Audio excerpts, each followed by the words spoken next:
İyi akşamlar arkadaşlar. Good evening friends. Ateşi açtım. Tencereyi koydum. 1 litre süt koyuyorum. 1 litre of milk. Lor peyniri yapacağız. Kıbrıslılar nor diyoruz. Sizler lor diyorsunuz. İngilizler de white cheese. Okay. 1 litre of milk. Fazla yapmak istemedim. Bunu sadece size göstermek için yapıyorum. Tam yağlı 1 litre süt tenceremize koyduk.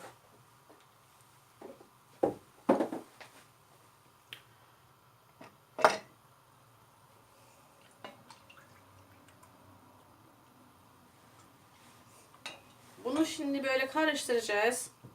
Kaynamaya gelince, ne zaman kaynamaya başlar, o zaman ateşin altını biraz kısıp bir 5 dakika böyle kaynatıyorum.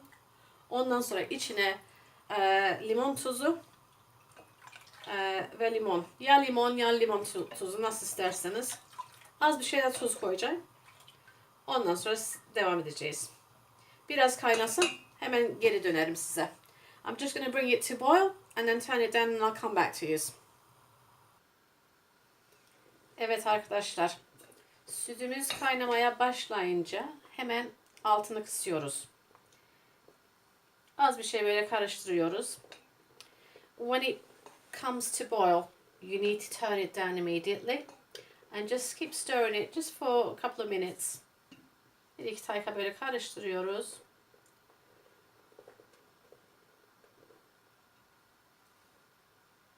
Ondan sonra altını kapatıyoruz. Then we're going to turn it off. I've now turned it off. It's just simmering. Now into this, I'm going to put a little bit of salt.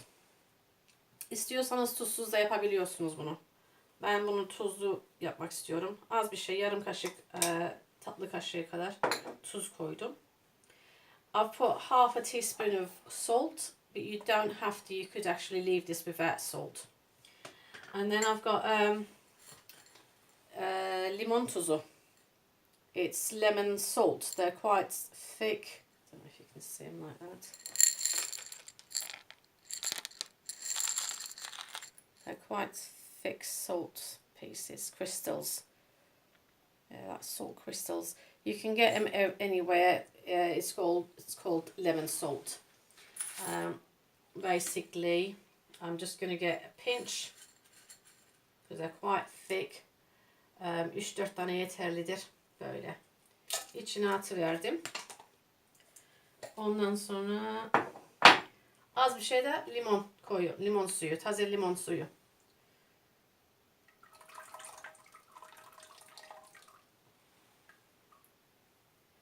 And just a drop of lemon, freshly squeezed lemon.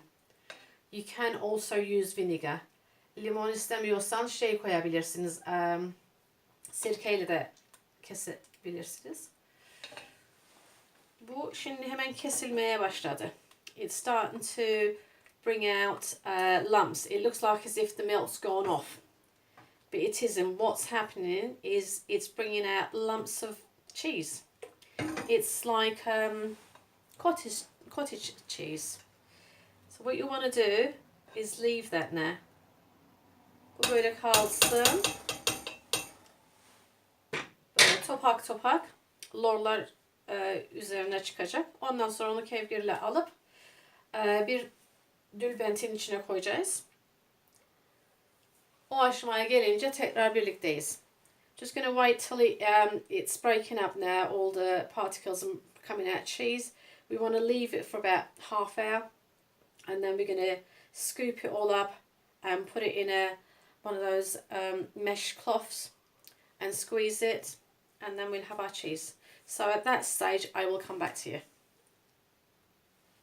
Evet arkadaşlar, ne kadar oldu? Ben şimdi buradan sonra yemeğimi yedim. Bulaşıklarımı yerleştirdim. 1,5 saat olmuştur. I've left this for about an hour and a half. I've had my dinner. I've sorted out my dishes. This is the sort of thing you want. You want one of those thin cloths like this. If you haven't got one, you can just use a normal sieve. One of these that aren't, they're very thin ones. Şimdi bunu boşaltacağız. Bir şey söylemek istiyordum ama ben şimdi bunu gösteri olarak diye tam yağlı 1 litre süt kullandım. Bunu esas taze sütle yapmanız gerekiyor. Orada daha güzel olur. Ben sadece göstermek için böyle yapıyorum. You should really be using this to make it with real fresh milk.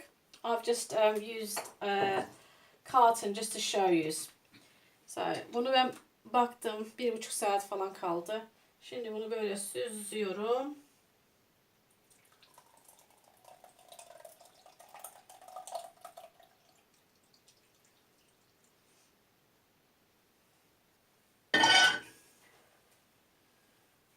Dülbetin içine aldım.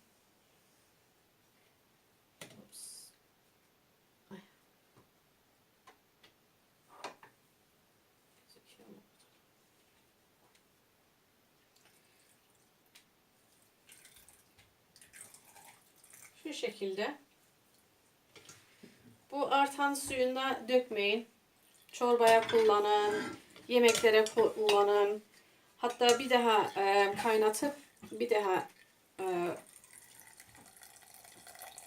limon veya sirke koyup biraz daha olabilir yani. 1 litreden bu kadar lorumuz çıktı. You need to really let it drain away like this. This is at 1 litre. Like I said, if you use real fresh milk, it would come out better. Böyle.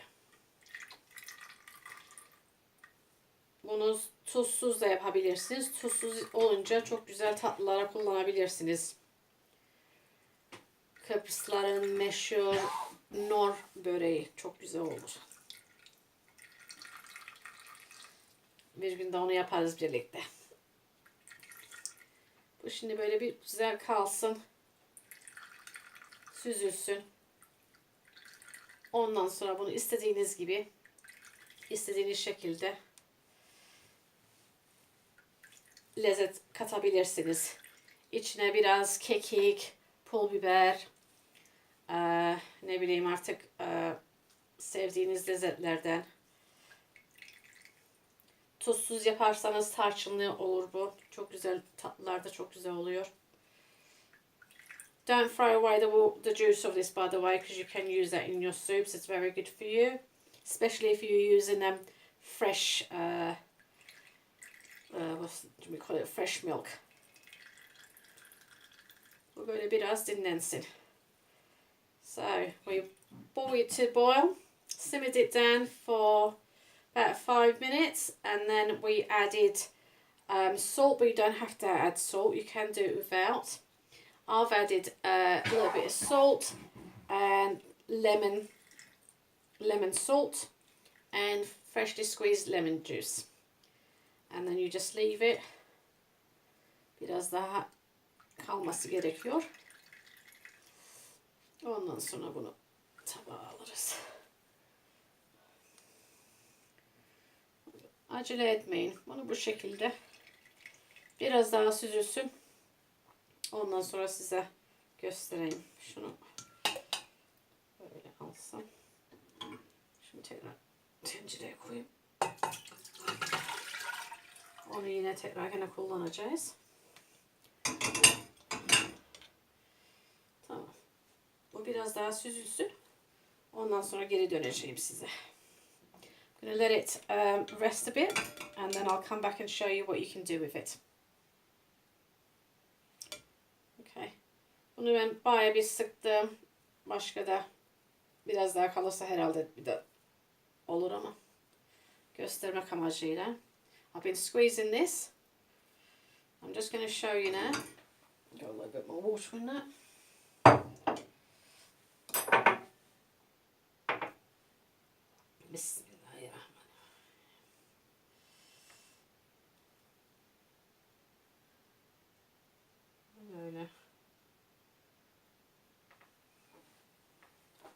Can you see?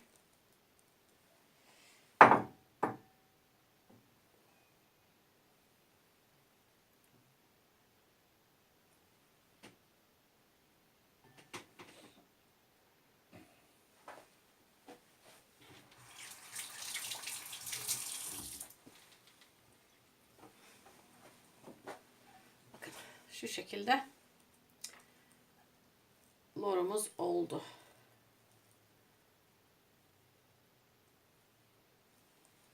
Şimdi ben bunun içine biraz kekik koyuyorum. This is thyme. You don't have to have this. You can just have it plain. Ve ben biraz kekik koyacağım.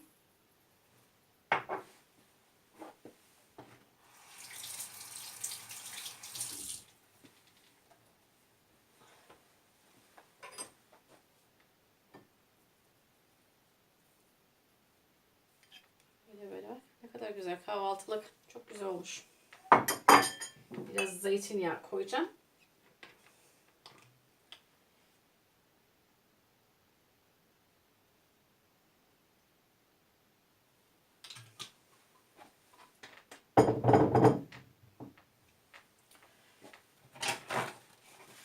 Ve ben az bir şey de pul biber koyuyorum. Şu şekilde. Hatta bunları böyle parça parça bir kavanoza koyup şu şekilde saklayabilirsiniz. Her gün sabahtan bir parça çıkartıp yersiniz. This is it. I've put in some olive oil and chili peppers and also thyme.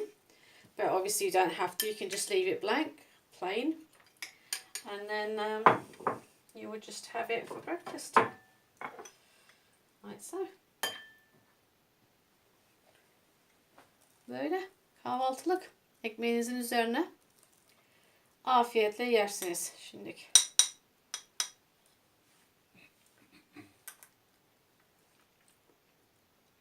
Çok güzel olmuş.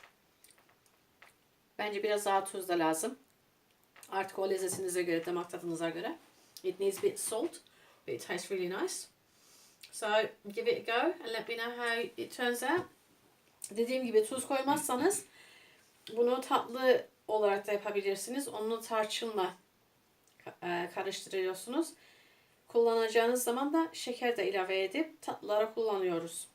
Çok güzel. Şu şekilde. Bir kavanozun içine bunları yerleştirip istediğiniz zaman yiyebilirsiniz. Afiyet olsun. Give it a go. Dediğim gibi taze sütle çok daha güzel olur. Tavsiyem taze sütle yapın. İyi akşamlar. Herkese afiyet olsun.